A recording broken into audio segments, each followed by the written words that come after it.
Let's dive into a classic martial arts showdown, Wado Ryu versus Uechi Ryu. In one corner, Wado Ryu, the way of harmony, masters of fluid movement, evasion, and lightning-fast counters. Think water elusive, adaptive, and striking when least expected.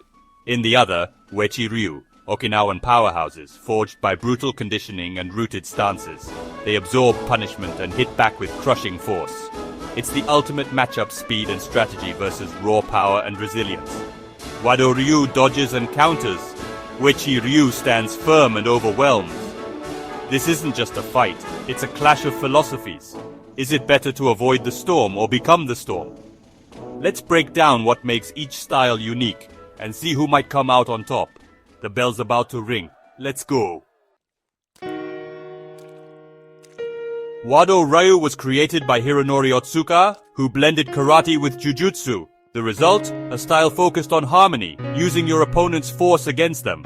Wado Ryu isn't about brute strength, it's about smart movement and timing. Practitioners use body shifting, uam, to slip attacks and counter instantly. High stances allow for quick, explosive movement. Blocks become deflections, flowing into precise strikes. The principle of to parry and move in one motion makes them elusive targets. In a fight, Wado Ryu fighters control distance, draw out attacks, and strike when the opponent overcommits. They might use a sharp hand strike, a low kick, or a sudden takedown. It's a thinking person's art, outsmarting, not overpowering. They avoid slugfests, aiming to end fights before they begin.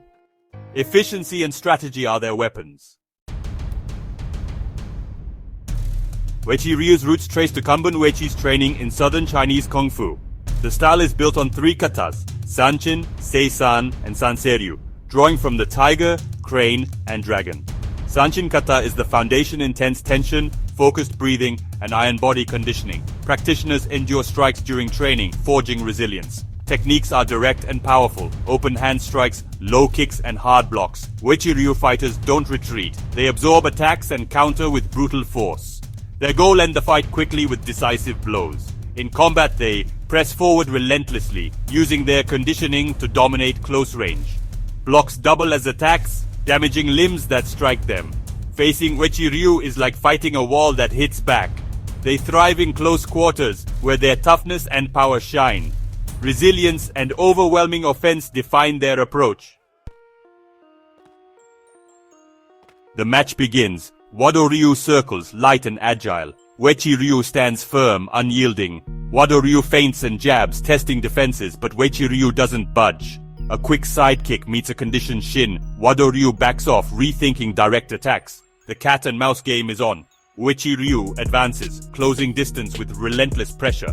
Wado Ryu slips a punch, counters with a knife hand strike. Precision over power. Uechi Ryu absorbs it, unfazed, and pushes harder. They unleash a barrage, cornering Wado Ryu, forcing them to the edge. A powerful front kick lands. Wado Ryu deflects, but the force is undeniable. Now in close, Uechi Ryu's advantage grows. The tide shifts as power meets strategy. Each style exposes the other's strengths and weaknesses. The outcome hangs in the balance. Who wins? It depends on the arena. In open space, Wado Ryu's movement and strategy shine. They frustrate, evade, and counter.